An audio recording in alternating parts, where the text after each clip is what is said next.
أعوذ بالله من الشيطان الرجيم. بسم الله الرحمن الرحيم. ألف لام را، تلك آيات الكتاب المبين. إنا أنزلناه قرآنا عربيا لعلكم تعقلون. نحن نقص عليك أحسن القصص بما أوحينا إليك هذا القرآن، وإن كنت من قبله لمن الغافلين. إذ قال يوسف لأبيه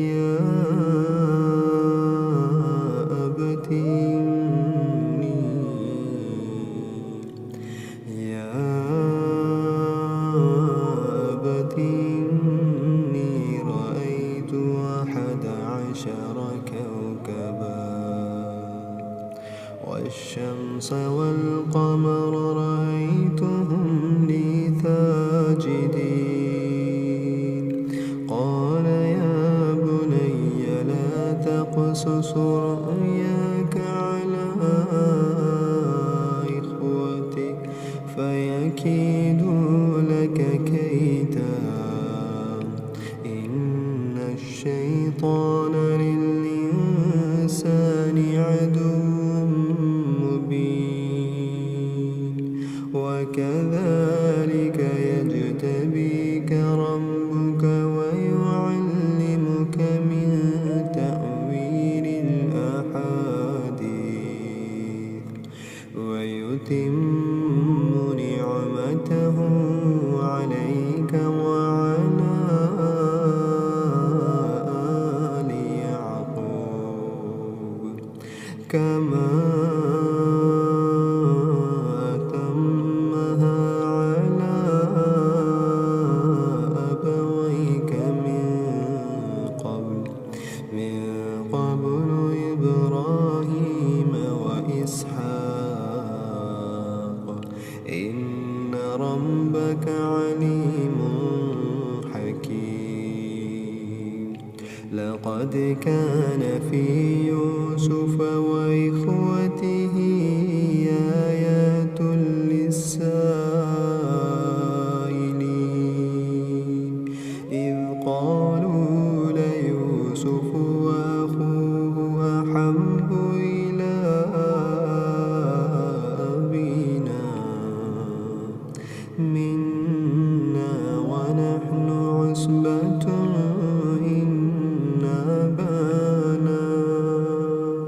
إن أبانا لفي ضلال مبين. اقتلوا يوسف أو اطرحوه أرضا يخل لكم وجه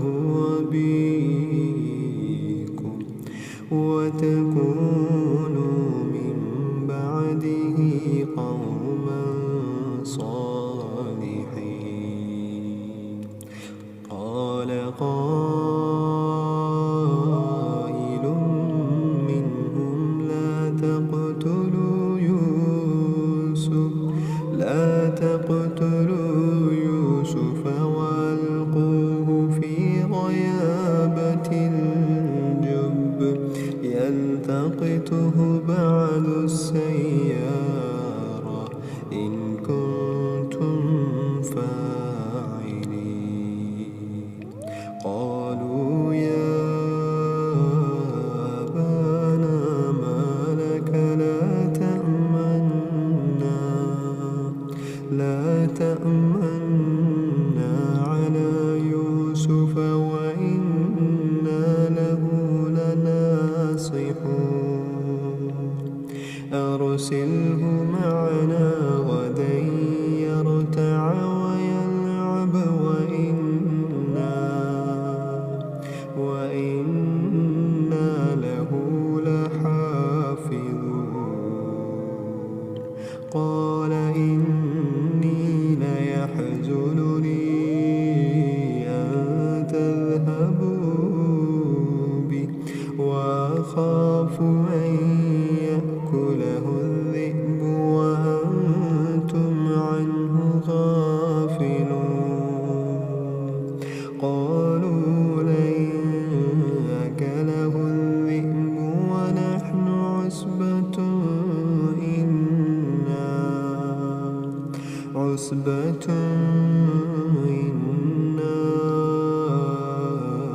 إذا لخاسرون فلما ذهبوا به واجمعوا أن يجعلوه في غيابة الجب وأوحينا إليه لتنبئنهم بأمرهم هذا وهم لا يشعرون وجاءوا أباهم عشاء يبكون قالوا يا أبانا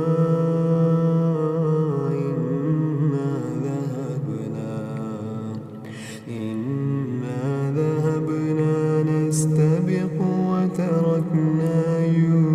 يوسف عند متاعنا فأكله الذئب وما أنت بمؤمن لنا ولو كنا صادقين وجاءوا على قميصه بدم كذب قال بل سولت لكم أنفسكم أمرا فصبر جميل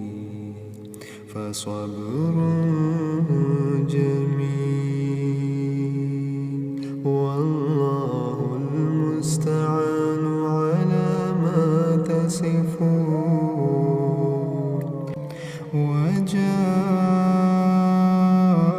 وجاءوا أباهم عشاء يبكون قالوا يا أبانا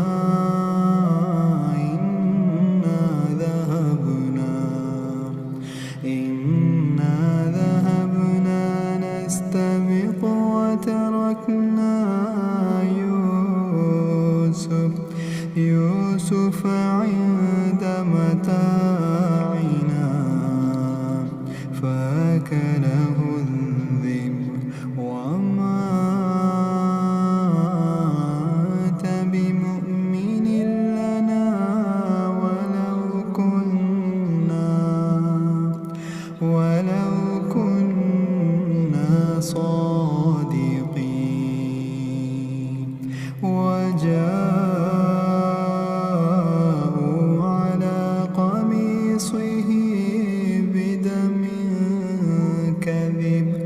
قال بل سولت لكم أنفسكم أمرا فصبر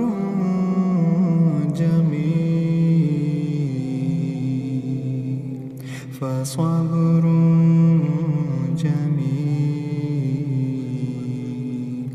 والله المستعان على ما تصفون وجاءت سيارة فأرسلوا فأرسلوا واردهم فأدلى دلوه قال يا بشرى هذا غلام قال يا بشرى هذا غلام وأسروه بضاعة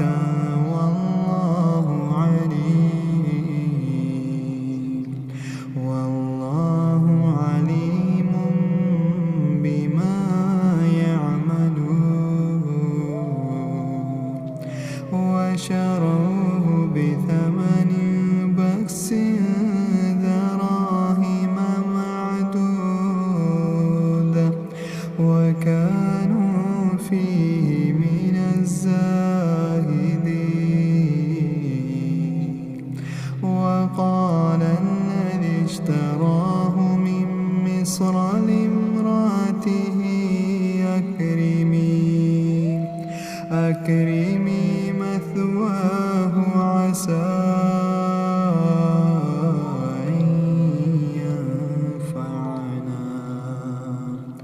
أن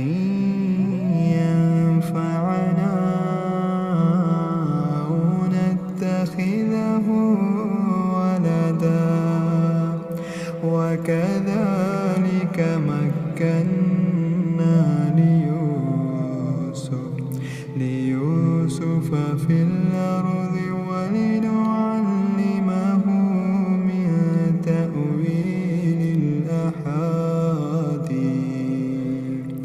والله غالب على أمره ولكن أكثر الناس لا يعلمون ولما بلغ أشده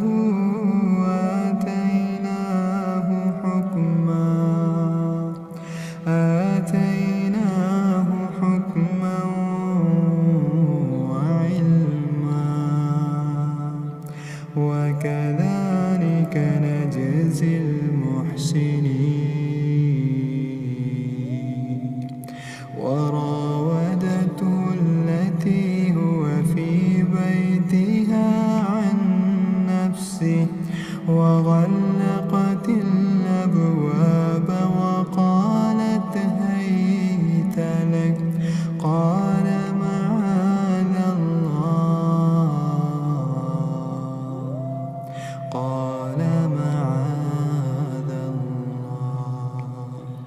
إنه ربي أحسن مثواي إنه لا يفلح الظالمون ولقد همت به وهم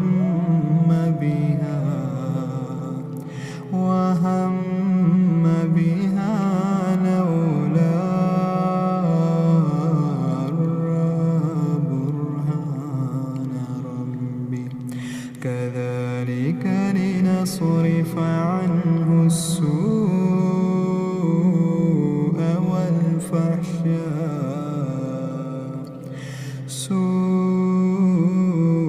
والفحشاء إنه من عبادنا المخلصين واستبق الباب وقدت قميصه من دبر وألف يا سيدها لدى الباب قالت ما جزاء من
فصدقت وهو من الكاذبين. وإن كان قميصه قد من دبر فكذبت وهو من الصادقين. فلما رأى قميصه قد من دبر قال إنه من كيدكن إن كيدكن عظيم. يوسف أعرض عن هذا واستغفري لذنبك إنك كنت من الخاطئين. يوسف أعرض عن هذا واستغفري لذنبك إنك كنت من الخاطئين. وقال نسوة في المدينة امرأة العزيز تراود فتاها عن نفسه قد شغفها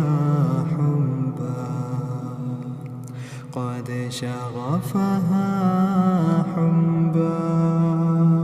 إنا لنراها في ضلال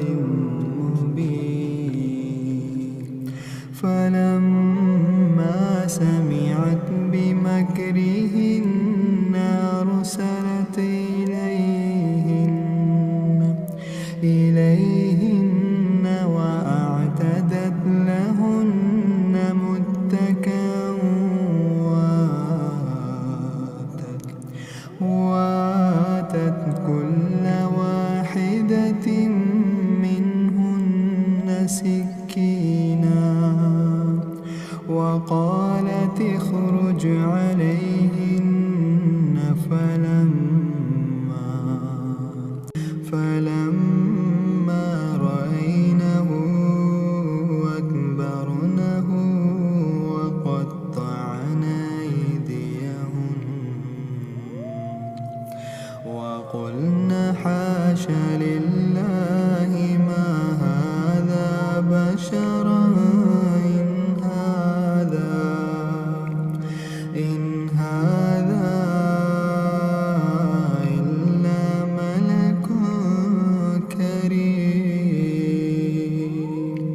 قالت فذلكن الذي لمتنني فيه ولقد راودته عن نفسه فاستعصم ولئن لم يفعل ما آمره ليسجنن وليكونا من الصاغرين. قال رب السجن أحب إلي مما يدعونني إليه وإلا تصرف عني كيدهن أصب إليهن وأكن من الجاهلين. فاستجاب له ربه فصرف عنه كيدهن إنه هو السميع العليم. ثم بدا لهم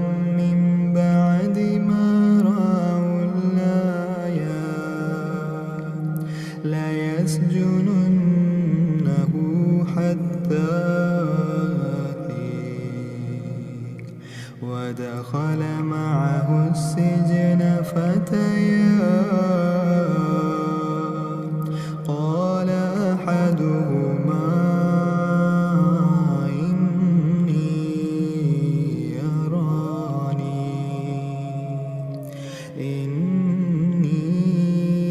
إني أراني أعصر خمرا وقال الآخر إني أراني أحمل فوق رأسي خبزا تأكل الطير منه نبئنا بتأويله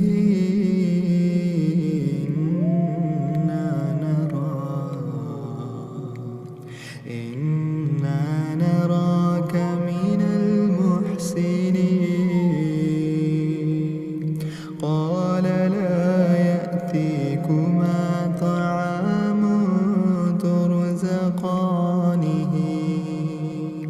إلا نبأتكما بتأويله قبل أن يأتيكما ذلكما مما علمني ربي إني تركت ملة قوم لا يؤمنون بالله وهم بالآخرة هم كافرون واتبعت ملة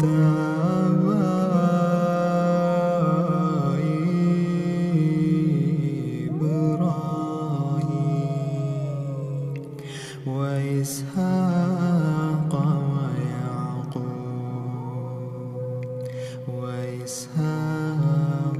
ويعقوب ما كان لنا أن نشرك بالله من شيء ذلك من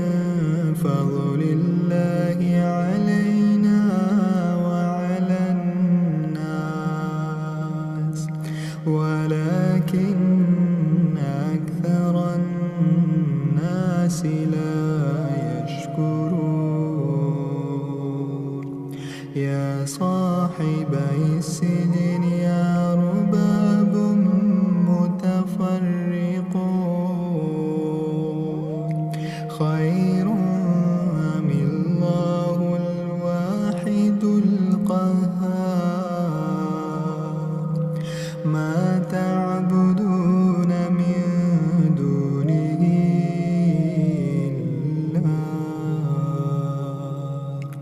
إلا أسماء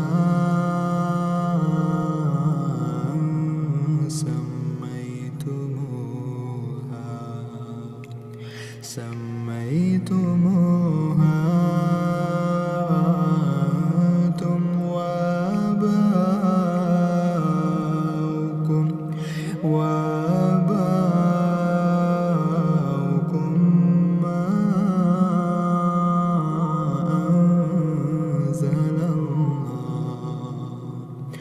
ما أنزل الله بها من سلطان إن الحكم إلا لله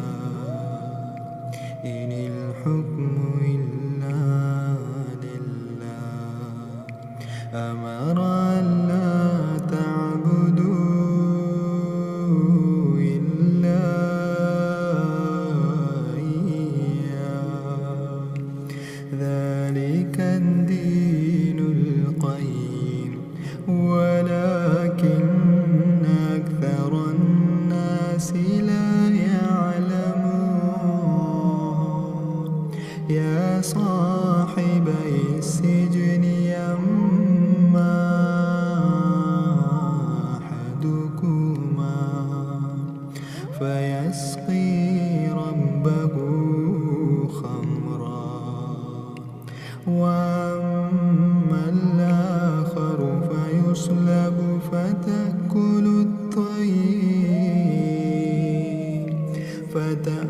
الطير من رأسه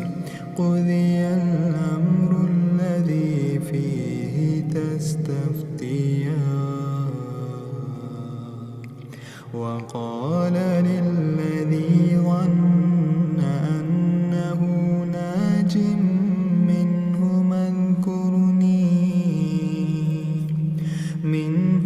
اذكرني عند ربك فأنساه الشيطان ذكر ربه فلبث في السجن بضع سنين وقال الملك إني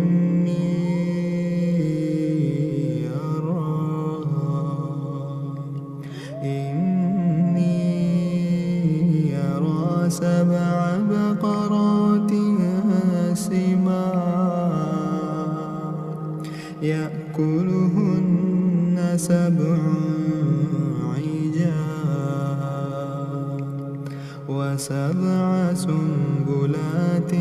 خضر وأخر يابسات يا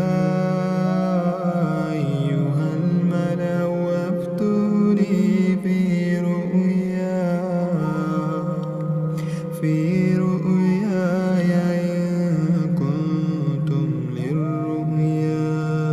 تعبرون قالوا أضغاث أحلام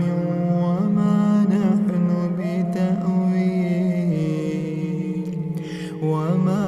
نحن بتأويل الأحلام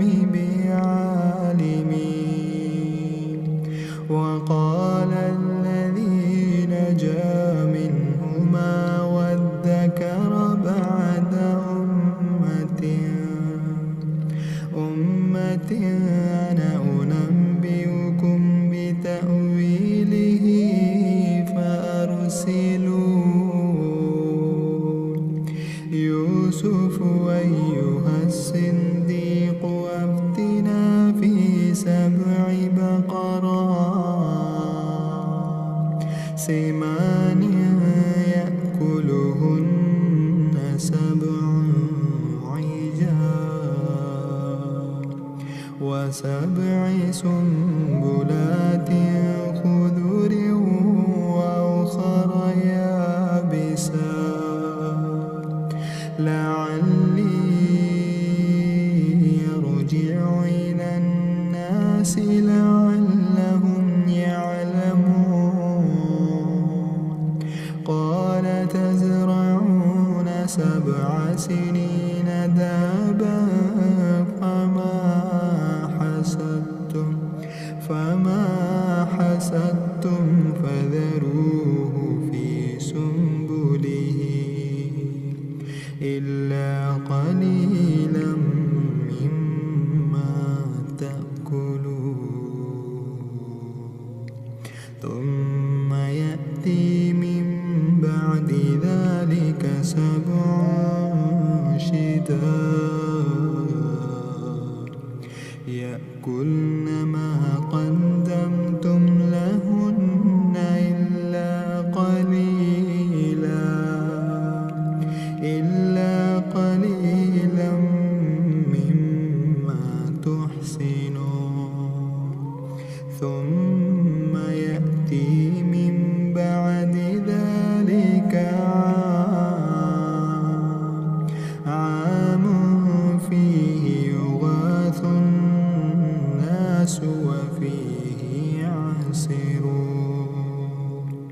وقال الملك ائتوني به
حاشا لله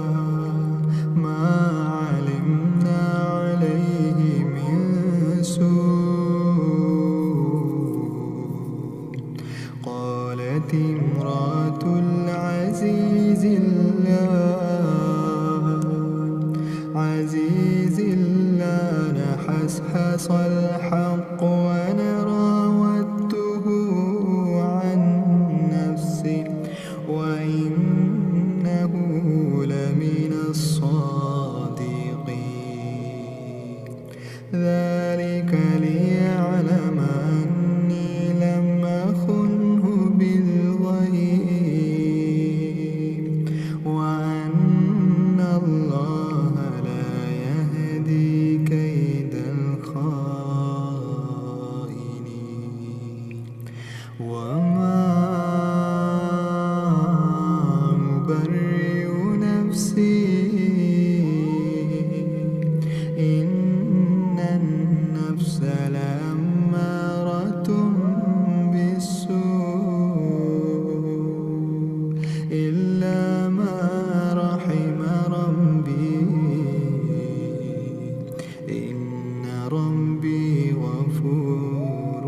رحيم.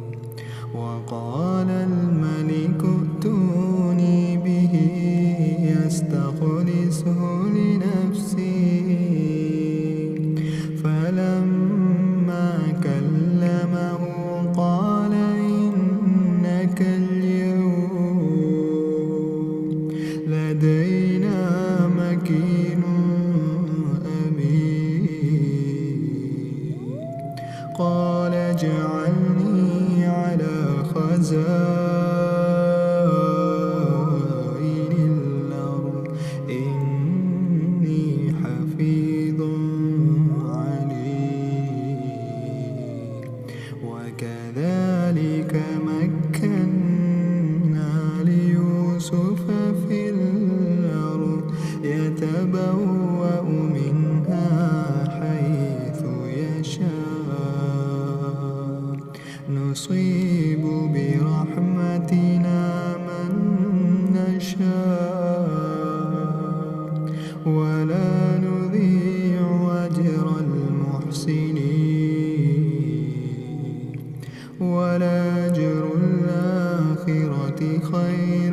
للذين آمنوا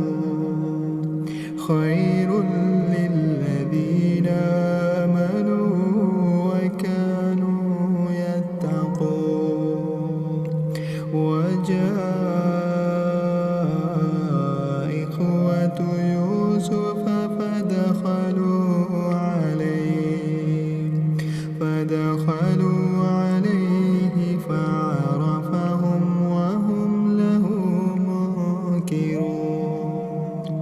ولما جهزهم بجهازهم قال ائتوني بأخ لكم من أبيكم ألا ترون أني أوفي الكيل وأنا خير المنزلين. فإن لم تأتوني به فلا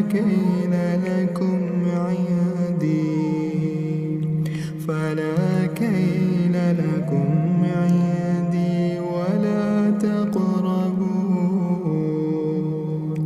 قالوا سنراود عنه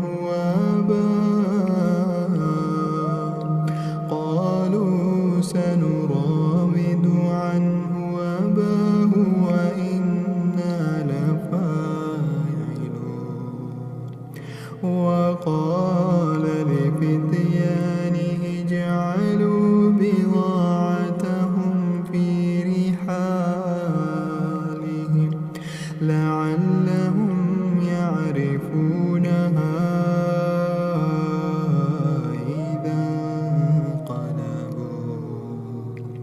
إذا انقلبوا إلى أهلهم إلى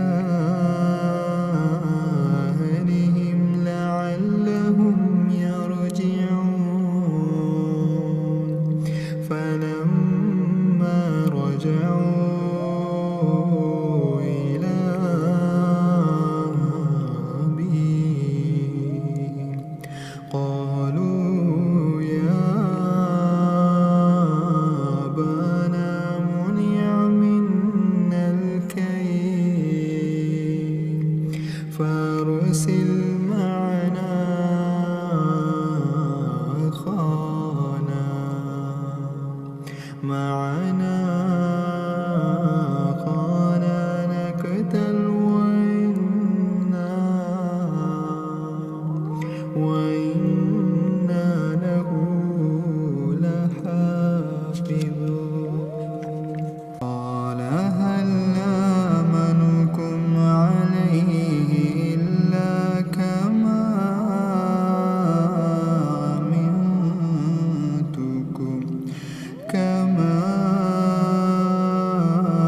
أمنتكم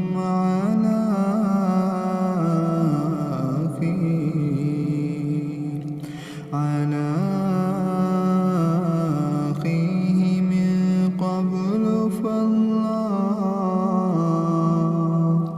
فالله خير حافظا وهو أرحم الراحمين ولما فتحوا متاعهم وجدوا بضاعتهم ردت إليهم قالوا يا أبانا ما نبغي هذه بضاعتنا ردت إلينا قالوا يا أبانا ما نبغي هذه قالوا يا أبانا ما نبغي هذه بضاعتنا ردت إلينا ونمير أهلنا ونحفظ وطانا ونزداد كيل بعير ذلك كيل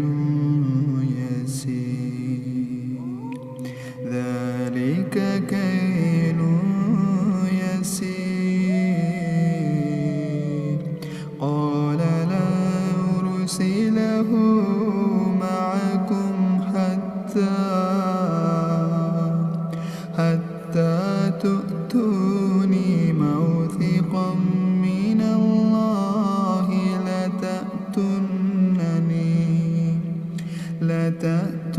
لتأتونني به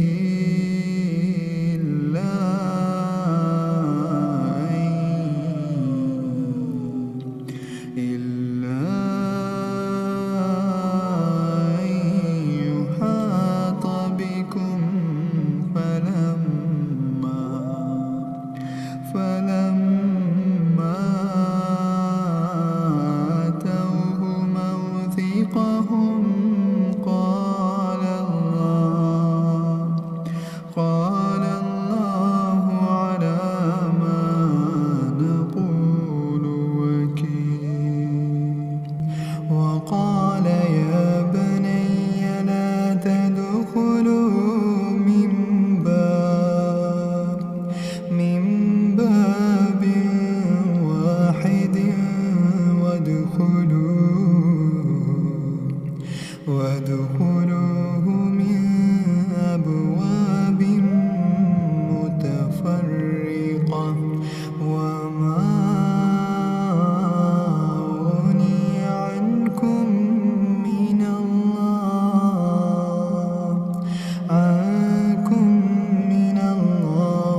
أيتها العير إنكم لسارقون قالوا وأقبلوا عليهم ماذا تفقدون قالوا نفقد صواع الملك ولمن جاء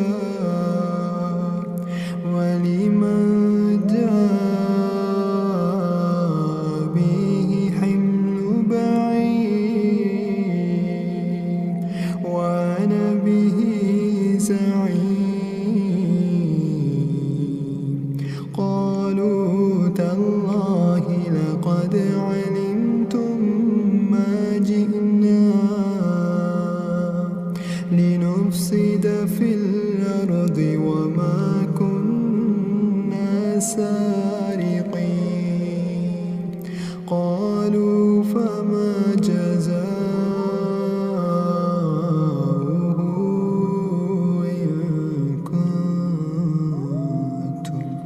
إن كنتم كاذبين قالوا جزاؤه من وجد في رحله فهو جزاؤه كذلك نجزي الظالمين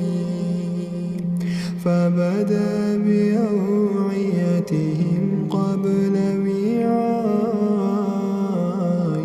أخيه ثم استخرجها من وعاء أخيه كذلك كدنا ليوسف ما كان ليأخذ أخاه في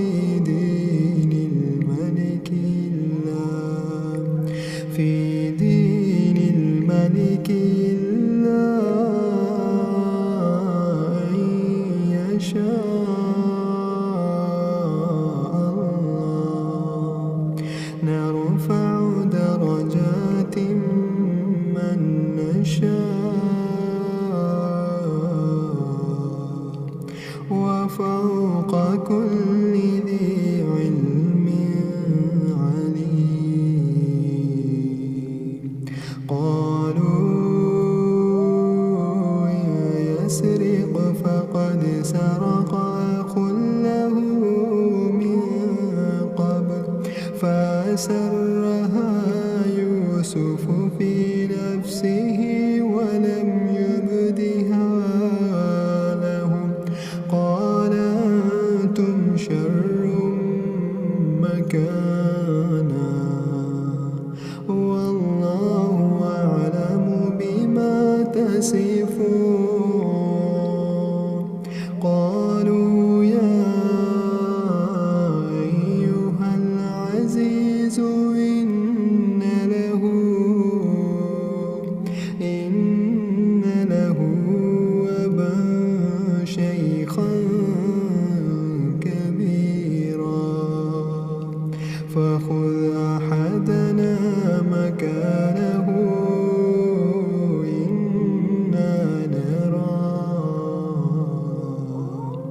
إنا نراك من المحسنين قال معاذ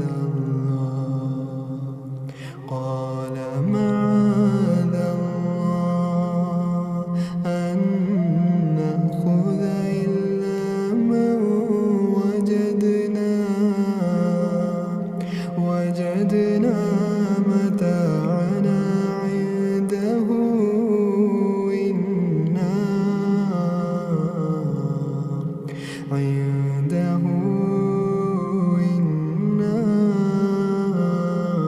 إذا لظالمون فلما استيأسوا منه خلصوا نجيا قال كبيرهم ألم تعلموا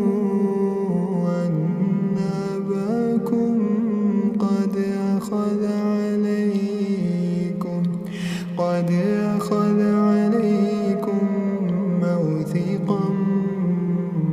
من الله. ومن قبل ما فرطتم في يوسف فلا أبرح الأرض حتى يأذن لي أبي أو يحكم الله لي وهو خير الحاكمين. وهو خير الحاكمين. ارجعوا إلى أبيكم فقولوا يا أبانا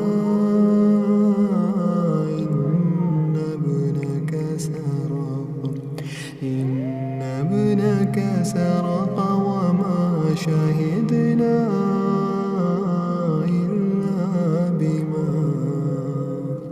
إلا بما علمنا وما كنا للغيب حافظين.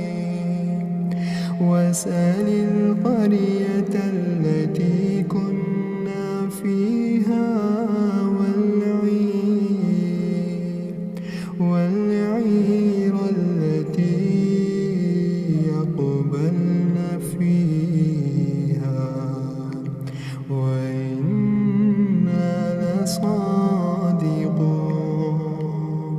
قال بل سولت لكم أنفسكم أمرا فصبر جميل.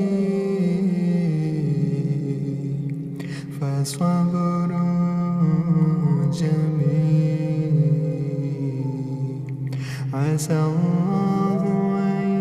يأتيني بهم جميعا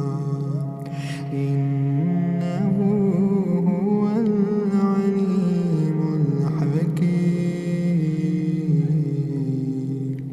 وتولى عنهم وقال يا أسفا على يوسف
وأهلنا الذر وجئنا ببضاعة مزجنة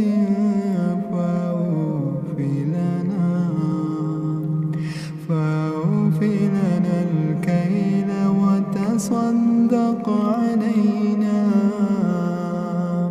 إن الله يجزي المتصدقين قال هل علمتم ما فعلتم بيوسف وأخيه إذ أنتم جاهلون قالوا وإنك لأنت يوسف قال أنا يوسف وهذا أخي قد من الله علينا إنه من يتق ويصبر فإن الله لا يضيع أجر المحسنين قالوا تالله لقد آثرك الله علينا وإن كنا لخاطئين قال لا تثريب عليكم اليوم يغفر الله لكم وهو أرحم الراحمين اذهبوا بقميصي هذا فألقوه على وجه أبي يأت بصيرا وأتوني بأهلكم أجمعين ولما فصلت العير قال أبوهم إني لأجد ريح يوسف لولا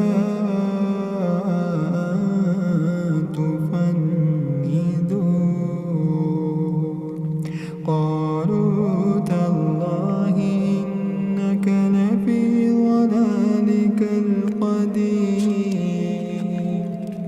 ولما فصلت العير قال أبوهم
وقال ادخلوا مصر إن شاء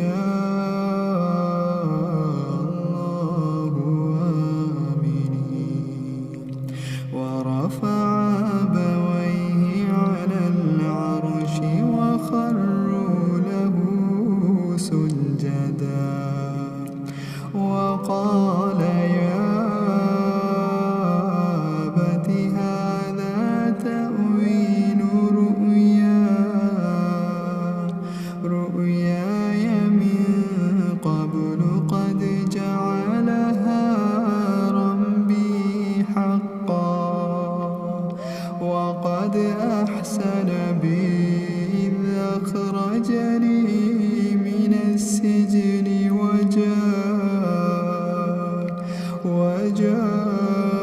وجاء بكم من البدو من بعد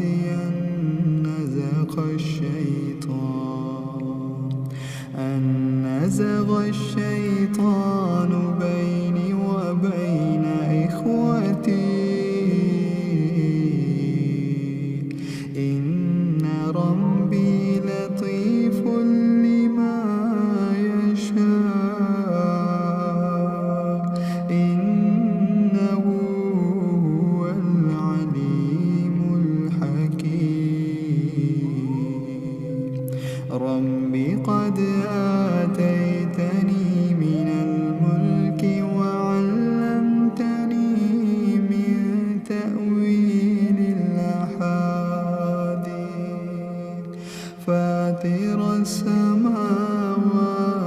والأرض أنت ولي في الدنيا والآخرة توفني مسلما والحقني بالصالحين ذلك من أنباء الغيب نوحي إليك وما كنت لديهم إذ أجمعوا أمرهم وهم يمكرون وما أكثر الناس ولو حرصت بمؤمنين وما تسألهم عليه من أجر إن هو إلا ذكر للعالمين وكأين من آية في السماوات والأرض يمرون عليها وهم عنها معرضون وما يؤمن أكثرهم بالله إلا وهم مشركون أفأمنوا أن تأتيهم غاشية من عذاب الله أو تأتيهم الساعة بغتة وهم لا يشعرون قل هذه سبيلي يدعو إلى الله على بصيرة أنا ومن اتبعني وسبحان الله وما أنا من المشركين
الرسل وظنوا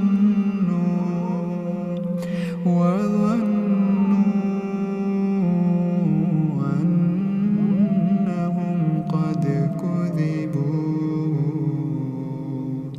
قد كذبوا جاءهم نصرنا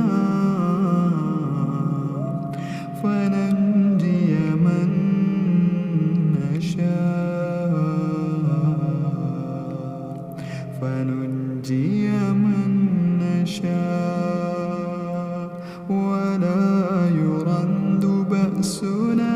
عن القوم المجرمين لقد كان في قصصهم عبرة لأولي الألباب ما كان